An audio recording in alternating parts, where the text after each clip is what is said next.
Welcome to the Lowenstein podcast series, the Women's Initiative Network, Real Talk. I'm Amanda Cipriano, an associate attorney and member of the Women's Initiative Network at Lowenstein Sandler. Before we begin, please take a moment to subscribe to our podcast series at lowenstein.com/podcasts, or find us on iTunes, Spotify, Pandora, Google Podcasts, and SoundCloud. Now let's take a listen. Welcome to another episode of the Women's Initiative Network, Real Talk. I'm one of your hosts, Megan Monson, partner in Lowenstein Sandler's Employee Benefits and Executive Compensation Practice Group. I'm Diane Moss, Megan's colleague and counsel in the tech group at Lowenstein. Delighted to co-host this segment with Megan. Today's episode is going to expand upon many of our previous discussions and in honor of Black History Month, highlight and celebrate successful women of color in our community. We're proud to be joined by Sheila Bridges, an interior designer who founded her own firm, Sheila Bridges Design Inc., and successfully launched her eponymous brand, Sheila Bridges Home. Thank you so much, Sheila, for joining us today. Thank you for having me. Sheila, I'd also like to welcome you. Thank you for being with us today. Sheila, it's safe to say you're not just a creative visionary, but a master of entrepreneurship and business as well. Some of the accomplishments we'd like to highlight are that you were inducted into the AD 100 for the past 3 years. Now, this is a list of esteemed designers and architects from around the world that Architectural Digest comprises. Sheila, do you know if there are other African-American women who've been inducted for 3 consecutive years? Yes, I think so. There are a few African-American designers on the list. I'm not sure how many, but it's a handful, and it's an honor to be included. And it's global, so it's not just domestic. So it's a great honor. You've also been named Best Designer by both CNN and Time Magazine. You have designed homes for a host of celebrities, influential business people, and politicians. I know you designed Bill Clinton's Harlem office, and I read this morning in the Washington Post that you designed Vice President Kamala Harris's residence. Showing your range, your work includes spaces for prestigious Princeton and Columbia universities. You've published 2 books, Furnishing Forward and The Bald Mermaid, a memoir, which I've heard will be brought to the silver screen. Sheila, we want to hear a bit about your journey in successfully starting your own business and making history in the design world. Can you tell us a bit about your professional evolution? Obviously, you started with some initial jobs at design firms. Have there been any particular lessons or experiences, sources of information that stayed at the top of your mind as you were launching your own business? Well, that's a lot. So let's see where to begin. So let's start at the beginning. When I graduated from Brown, my first job was at Bloomingdale's. I was in their management training program to become a fashion buyer. And I spent a year at Bloomingdale's and I hated my job. I really did not enjoy the work that I was doing. And I went back to school, Parsons School of Design, and I got a job working for an architectural firm. And do you remember when we used to look for jobs that they were listed in like the classifieds? And so, yes, in the New York Times. So there was an ad in the New York Times for small, prestigious architectural firm seeks, I think, administrative assistant. So I ended up getting this job for this architectural firm. And that's really, I think, what started my career in design. I worked for a few firms before starting my own business. And I guess I always felt as though, I was someone who worked really hard, even when I was working for other people. And I just kept thinking, if I'm going to work this hard, maybe I should work this hard for myself instead of for someone else. And so eventually I got one client, and that was enough to sort of jump ship. And I started my own firm. So from there, can you tell us a little bit about, you're not only starting, but growing your business? I mean, obviously where you've gotten today, you're very successful. You've had a few irons in fire, your client related design creations, on air time at the Today Show, and then hosting your own show for 4 seasons on Fine Living. So kind of how did you evolve from having that one client to where you are today? I think the biggest thing is that I've always been really passionate about design. I love design. And so I was never interested in growing my business to be the biggest firm and just designing residences or doing hospitality design. I was always interested in design in kind of a fluid way. I've always been interested in fashion and graphics and music and technology and all of those things. So one of the great things about design is that design is connected no matter what type of design it is. And so it allowed me to explore these other areas that I was interested in. The other thing is that for me, because I wasn't making a lot of money when I started out in design, is that it was just important to diversify my business so that I had different income streams. And if I couldn't rely on money coming in from a design client, perhaps it was a royalty on a book sales or from my television show. So as long as it was about design, I was kind of interested in trying it and kind of experimenting and building my business that way, as opposed to just growing in numbers. Did you enjoy your on-air time? Is that something that you'd like to get back to? Or do you see yourself still in the creation of homes and designing homes? Well, I think it was just a lot of work. In retrospect, I was running a full-time design firm with a staff. I had an office at the production company that produced my television show with a staff. And I felt as though I was being pulled in a lot of different directions. So I really enjoyed doing the show, but it was just a lot of work on top of my regular day job.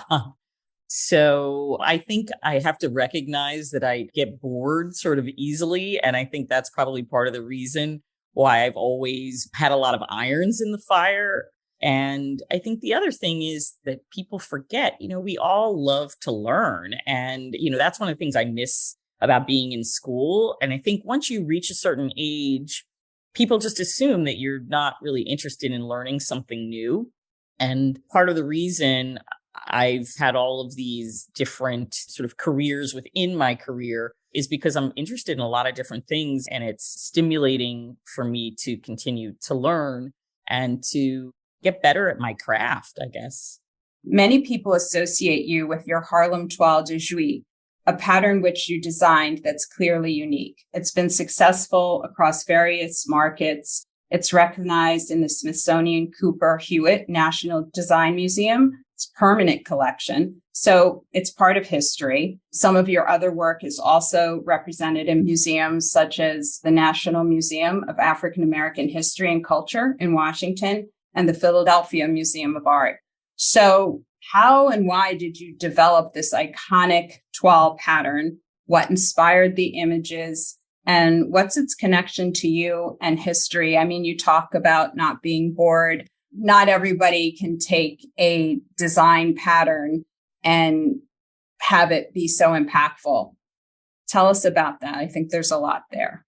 As a designer, I really think of myself as a visual storyteller. And for those of us who are in design, we have to typically, when you're working with clients, tell other people's stories through their interiors and how we can kind of help elevate their story and edit it. But designing textiles or patterns for wallpapers, for me, gives me the opportunity to share my own sort of personal or political beliefs or opinions, which I can't, of course, share or implement in a client's home.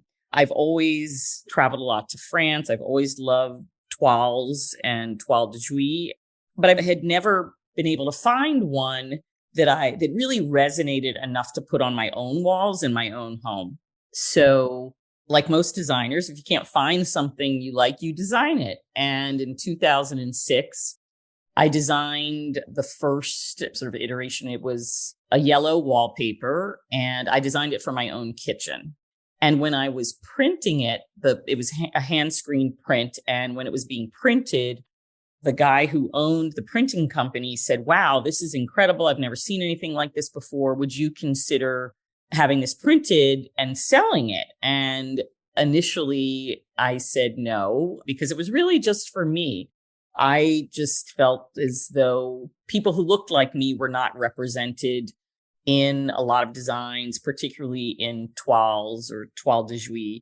And that's really why I designed it. I think it's been incredible in the last few years. The Brooklyn Museum and the Museum of African American History and Culture just accepted our Wedgwood Harlem Toile collection into the permanent collections of both of those museums.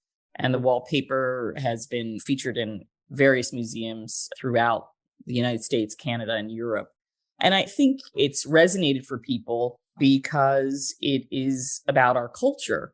And there's a certain joy to, I think, the imagery and to the design that people enjoy looking at. It's the aspect of storytelling, which is very common to toiles. And that's kind of when they were developed, that's kind of very consistent. It was just that the stories that were being told in most of the toiles that I was familiar with didn't really reflect anybody like me.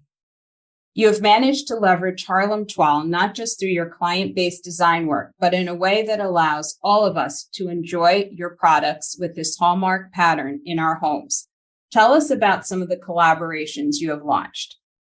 Sure. I love collaborating with other brands. Harlem Toile is really a lifestyle brand, and I try to collaborate with partners, licensees who are similar to me in certain ways, or they are brands that I admire or brands that I use. I think the reason it has been successful is because the collaborations are authentic. You know, they're things that I use. So for instance, we have Sonos speakers.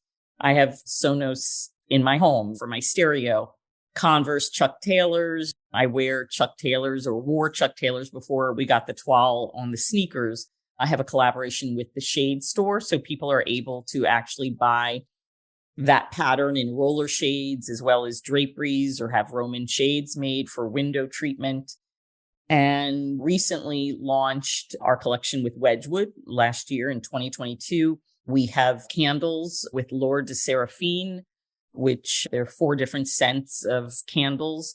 And we have some new and exciting things that are going to be released in 2023. Can't say yet, but more things that I think people will enjoy. And as I continue to try to grow the brand. So one of the things that you mentioned, just to quickly find out, you mentioned your storytelling. It resonates culturally with a lot of people, but I see your products in everyone's home and your shades in everyone's home. So it is not just something that is identified with being African-American or the African-American culture, would you say? And that's why the products have been so successful? Well, I think that mainstream America has always embraced Black culture, and you don't have to obviously be African-American to appreciate it. People have always appreciated our music, our food, and our creative contributions. So I guess I look at this as similar to that, but it's rooted in African-American culture. Thank you. So Sheila, you mentioned earlier, right, that you've kind of tried out all these different things in branching out your brand and focusing on design to continue learning, to continue kind of keeping it interesting. What do you envision as the next phase in your career or design path? I'm sure there's things you can't share, but if there are, where do you see yourself as your next challenge? I'm not really sure. I think as long as I'm enjoying design, which I do, it's my favorite thing in the world. And as long as I can keep learning and growing and doing different things kind of under this big umbrella of design, that's as good as it gets. No, that's fantastic. You've definitely done a lot of amazing things. And I know we're all excited to see, what 2023 and beyond brings. So thank you so much for joining us on this special episode of the Women's Initiative Network, Real Talk. Again, I want to thank our guest host, Diane, and our special guest, Sheila, for joining us today. Just hearing about your journey and stories of how, starting out and growing your business is really inspiring. And so we're really excited to share that with our listeners. We'll see you next time. Thank you for listening to today's episode. Please subscribe to our podcast series at lowenstein.com/podcasts, or find us on iTunes, Spotify, Pandora, Google Podcasts, and SoundCloud. Lowenstein Sandler podcast series is presented by Lowenstein Sandler and cannot be copied or rebroadcast without consent. The information provided is intended for a general audience. It is not legal advice or a substitute for the advice of counsel. Prior results do not guarantee a similar outcome. The content reflects the personal views and opinions of the participants. No attorney-client relationship is being created by this podcast, and all rights are reserved.